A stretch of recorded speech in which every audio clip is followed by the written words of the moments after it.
तो इसीलिए कराकुरम हाईवे बनाई गई, इसीलिए इतनी कुर्बानी दी गई इसको बनाने के लिए। दुनिया ने कहा था कि ये बनाना मुमकिन ही नहीं है। तो पाकिस्तानी इंजीनियर्स ने, एफडब्ल्यूओ ने, पाकिस्तान आर्मी ने इसको बनाना शुरू किया। 20 साल लगे।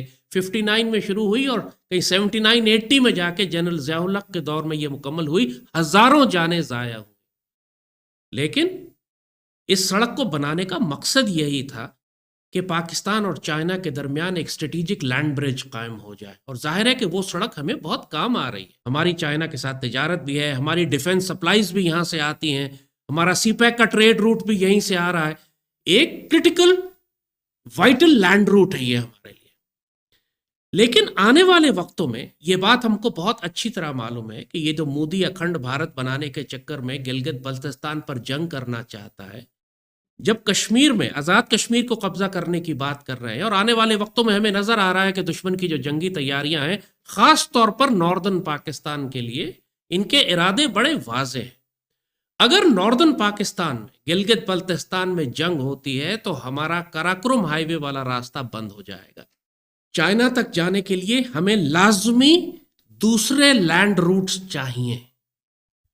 अब चाइना तक जाने के लिए हमारे पास दो जमीनी रास्ते और हैं जो 59 या 60s या 70s या 80s में पॉसिबल नहीं थे, लेकिन अब पॉसिबल है। क्योंकि अब सोवियत यूनियन खत्म हो चुका है, ताजिकिस्तान एक अलग आज़ाद रियासत है, अफगानिस्तान में अफगान तालिबान की हुकूमत है, और 45 साल तक हमने अफगानों की मेहमान नवाजी की। 2 बड़ी जंगों में हमने इनकी पुष्ट महफूज की, इनकी फैमिलीज और बच्चों की हिफाजत की, इनको मदद की ताकि ये अपने मुल्क को आज़ाद करा सकें। ये सब कुछ, इतना भारी नुकसान पाकिस्तान ने उठाया, लाखों हमारी जानें ज़ाया गई, अरबों खरबों डॉलर का हमें नुकसान हुआ। ये सब कुछ हमने अफगानिस्तान की खातिर किया। मगर अब वक्त है कि थोड़ा सा अफगान भी इस एहसान को उतारने की कोशिश करें। हम उनसे कोई पैसा नहीं मांगेंगे, लेकिन चाइना तक जाने के जो 2 रास्ते हैं हमारे पास, जो कराकुरम हाईवे के अलावा हैं। एक रास्ता यह है कि चित्राल से वखान की पट्टी में दाखिल हुआ जाए और यहां से। जय हिंद। स्वागत है आपका हमारे चैनल पर एक और लेटेस्ट वीडियो में। तो दोस्तों, अगर आप ये वीडियो यूट्यूब पर देख रहे हैं, प्लीज़ हमारे चैनल को सब्सक्राइब कीजिएगा। अगर फेसबुक पर देख रहे हैं, फेसबुक पेज को फॉलो कीजिएगा और वीडियो को ज़्यादा से ज़्यादा शेयर ज़रूर कीजिएगा। और दोस्तों, एक हम डिजिटल रेजिमेंट्स चैनल पर आपके लिए रोज़ाना लाइव भी करते हैं, और उसमें जितने भी हमारे व्यूवर्स हैं उनको भी अपनी बात रखने का मौका हम देते हैं। तो दोस्तों, आप जब भी हम लाइव आएँ, तकरीबन 9 बजे के आसपास डिजिटल रेजिमेंट्स पर लाइव आते हैं, और उसकी दोस्तों फेसबुक पेज पर या यूट्यूब चैनल के कम्युनिटी में हम उसका पोस्ट कर देते हैं लाइव आने से पहले। तो दोस्तों, आप हमारे साथ वहाँ पर आकर लाइव भी जुड़कर क्रिकेट पर भी डिस्कस कर सकते हैं, और पाकिस्तान के जिस तरह के इकोनॉमिकल हालात हैं और जिस तरह से पाकिस्तानी आर्मी आज भी पाकिस्तान के लोगों को जिस तरह से चूस रही है, उस पर भी आप पाकिस्तान की हर तरह से धज्जियाँ उड़ा सकते हैं। तो दोस्तों, प्लीज़ आप से रिक्वेस्ट है कि हमारी जो लाइव स्ट्रीम है उसको ज्वाइन ज़रूर कीजिएगा, और आप अपनी भी बात रख सकते हैं। और दूसरी तरफ दोस्तों, जिस तरह पाकिस्तान को अब टीटीपी ठोक रही है, उसके चलते हुए देखिए किस तरह से लाल टोपी बिल्कुल बौखलाया हुआ नज़र आ रहा है। और भारत के बारे में तो आपने देखा होगा किस तरह से ये अपने जब भी मौका मिलता है तो मुंह खोलने के बिल्कुल भी बात नहीं आता। तो एक बार फिर से देखिए किस तरह से भारत के बारे में ये चर्चा कर रहा है। आपने इंट्रो देखा होगा, तो दोस्तों वीडियो को लास्ट तक जरूर देखिएगा। वीडियो काफ़ी मज़ेदार है, वीडियो को लास्ट तक देखिएगा। वीडियो को लाइक कीजिएगा, प्लीज़ हमारे चैनल को सब्सक्राइब कर लीजिएगा। चलिए करते हैं वीडियो स्टार्ट। कि अगर वो गैरतमंद होते, अगर वो मोहसिन कुश ना होते, एहसान फरामोश ना होते, तो वो खुद पाकिस्तान से कहते कि आपने हमारी इतनी मेहमान नवाजी की है, आपने इतनी तकलीफ उठाई हमारी वजह से, बड़ी बड़ी जंगें आपके ऊपर मुसल्लत हुई, लाखों आपके शहीद भी हैं इस जंग में, आपने हमारी हिफाजत की, हमारी औरतों और बच्चों की हिफाजत की, आपने हमें अमन से रखा, हमें बेस एरियाज दिए, हमारी सप्लाई लाइन बनाई। तो इस एहसान का बदला हम और कुछ नहीं दे सकते, तो कम से कम ये दे सकते हैं कि आपको हम वखान की पट्टी, आप इसको इस्तेमाल कर ले चाइना तक अपने सामान को ले जाने के लिए, लैंड रूट बनाने के लिए, या ताजिकिस्तान जाने के लिए। अब इतने अच्छे तो वो है नहीं। सादी शिराजी ने इनके बारे में क्या कहा था, मैं रिपीट नहीं करना चाहूँगा। वो सादी का शेर आप देख लीजिएगा कि जो इनके बारे में उन्होंने कहा था कि दुनिया में अगर कहत नासिल कहत और रजाल हो जाए और दुनिया में इंसान ख़त्म हो जाए, तब भी तुम कभी इन पर एतबार ना करना। वो इन अफ़गानों के बारे में जो सादी शिराज़ी ने 100 साल पहले, कई 100 साल पहले शेयर की, तो ज़ाहिर है सादी का ताल्लुक़ आईएसआई से या पाकिस्तान से तो नहीं था ना। तो इन्होंने खुद से तो कभी इजाज़त नहीं देनी पाकिस्तान को, इतने तो ये अच्छे हैं नहीं। दूसरा तरीक़ा ये है कि पाकिस्तान फिर इनसे ये कहे कि आप ये वखन की पट्टी हमें इस्तेमाल करने दें, हमें लीज़ पे दे दें, बेशक हम किराए पे ले लेते हैं, आपको हम इसका किराया दे देंगे, लेकिन इस पट्टी को हम इस्तेमाल करेंगे और हम अपना एक अलग सड़क निकालते हैं। चाइना का जहाँ तक ताल्लुक़ है, चाइना भी अफ़गानिस्तान से ट्रेड करने के लिए अपने इस वखन कॉरिडोर की सड़क को बनाने की कोशिश कर रहा है। चाइना इसको इंटरेस्टेड है इसमें कि चाइना को भी बराह रास्त एक लैंड रूट मिल जाएगा, बिकॉज़ अफ़गानिस्तान से वो मिनरल्स निकाल रहे हैं, मादनियात निकाल रहे हैं, कोयला निकाल रहे हैं, यूरेनियम निकाल रहे हैं, लिथियम निकाल रहे हैं, तेल निकाल रहे हैं। तो उनको भी एक लैंड रूट चाहिए अफ़गानिस्तान से चाइना के लिए, और वो वखन की पट्टी के अंदर से ही वो सड़क जाएगी। तो वो एक सड़क जो अफ़गानिस्तान और चाइना के दरमियान ट्रेड कर रही है, वही सड़क, उसमें पाकिस्तान भी शामिल हो सकता है। चाइना तो उसको तो कोई एतराज़ नहीं होगा। चाइना से अगर हम बात करें कि हम एक ऑल्टरनेट लैंड रूट आपके लिए बनाना चाहते हैं वखान की पट्टी में, तो एक्चुअली चाइना अफ़गानों को कन्विंस कर लेगा कि आप पाकिस्तान को भी इजाज़त दे दें कि आप इसी वखन की पट्टी वाली सड़क को इस्तेमाल करें चाइना तक सप्लाईज पहुंचाने के लिए, ट्रेड रूट खोलने के लिए, अपनी लॉजिस्टिक सप्लाई लाइन इस रास्ते से बनाए।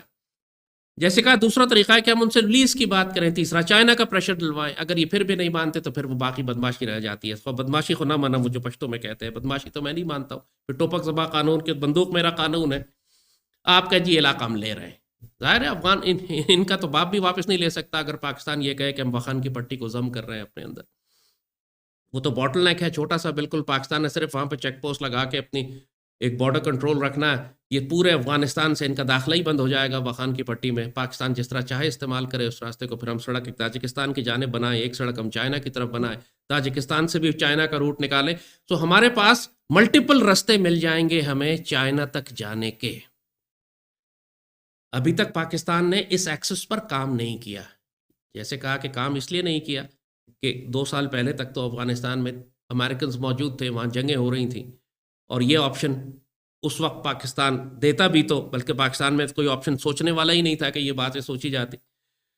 पॉलिटिकल गवर्नमेंट तो ये सब बातें नहीं सोचती। ये सब बातें तो अयूब खान सोचते हैं, जनरल ज़िया सोचते हैं कि ग्रैंड स्ट्रैटेजी पे कैसे खेलना। सियासी जमातें तो लूट मार करने के लिए आती है। इनमें तो कोई एक विजनरी थिंकर है ही नहीं। पूरी पाकिस्तानी पॉलिटिक्स में आज तक पैदा ही नहीं हुआ। सारे हरामखोर के बच्चे जो मुल्क तोड़ने लूटने आते हैं। लिहाजा ये तवक्को करना कि पॉलिटिकल गवर्नमेंट इस इनिशिएटिव को लेगी जो पिछले 10-15 साल से जमहूरियत का अजाब हमारे ऊपर मुसल्लत है, एक इम्पॉसिबल बात है। अमर मुस्तहिल जो कहते हैं अरबिक, इम्पॉसिबल थे, हो ही नहीं सकता ये। सो ये काम अब हमें करना है। इनिशिएटिव आर्मी को ही लेना पड़ेगा कि हमको हर सूरत में वखान की पट्टी को पाकिस्तान के अंदर जम करना है। इसके लिए क्या डिप्लोमेसी करनी है, अफगानों से क्या बात करनी है, चाइनीज से क्या बात करनी है, क्या स्ट्रॉन्ग आर्म टैक्टिक्स यूज करनी है, कितनी सख्ती करनी है, कितना उनको किराए पे देना है, कितना सख्ती करके जम कर लेना, ये सारी बातें डिसाइड की जा सकती हैं। That's a secondary issue. जो स्ट्रेटेजिक पॉइंट है वो ये है कि हमको हर हाल में वखान की पट्टी को डिप्लॉय करना है पाकिस्तान के स्ट्रेटेजिक इंटरेस्ट के लिए। वो एक छोटी सी पट्टी है जो अफगानों के किसी काम की नहीं है। आज तक अफगानों ने इससे कोई फायदा नहीं उठाया। यानी पिछले 70-75 साल से बस वो, बल्कि पिछले 150 साल से वो सिर्फ बफर का काम कर रही है between India and Soviet union, जो कि सेंट्रल एशिया में मौजूद था। जो अंग्रेजों के वक्त से उन्होंने बफर बनाया था, वो बफर चलता रहा 1988 तक। 88 के बाद जब सोवियत यूनियन खत्म हो गया तो उस बफर की जरूरत नहीं थी। लेकिन पाकिस्तान में किसी ने इनिशिएटिव भी नहीं लिया कि हम उस वक्त, पिछले 30-40 साल हमने ज़ाया कर दिए। हम चाहते तो उस वक्त इनिशिएटिव लेते, ताजिकिस्तान से बात करते, चाइना से बात करते, और अफगानिस्तान में उस वक्त मुल्ला उमर की हुकूमत थी, उनसे बात करते, तो यकीनी तौर पर अब तक हम ये सड़कें बना चुके होते, लैंड रूट्स हमारे कायम हो चुके होते सेंट्रल एशिया।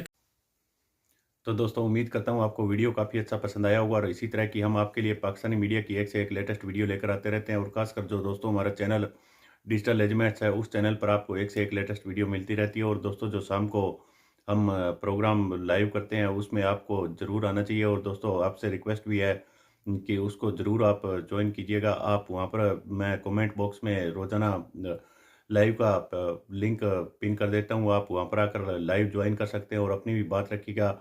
और अपने जिस भी अंदाज में आप चाहे पाकिस्तानियों की बिल्कुल धज्जियाँ उड़ा सकते हैं, क्योंकि दोस्तों पाकिस्तान अब चैंपियनशिप ट्रॉफी को लेकर भी जिस तरह से स्टेडियम को लेकर पागल हुआ है। लगता नहीं है कि ये स्टेडियम पाकिस्तान किसी भी तरह से एक बार फिर इनको ठीक कर पाएगा। यहाँ पर चैंपियनशिप ट्रॉफी होने वाले हालात मुझे तो दिखाई अब तक कम ही नज़र आ रहे हैं, लेकिन अगर होती हुई चैंपियनशिप ट्रॉफी पाकिस्तान में है तो स्टेडियम में इनका जुलूस निकलना तो बिल्कुल तय है, नज़र आ रहा है। उस पर भी हम आपको दोस्तों पाकिस्तानी मीडिया को जो वीडियो भी बराबर दिखाते रहेंगे, उस पर भी आप रिएक्शन दे सकते हैं। तो प्लीज़ हमारी लाइव ज़रूर ज्वाइन कीजिएगा। मिलते हैं अगले वीडियो में, तब तक जय हिंद, वंदे मातरम।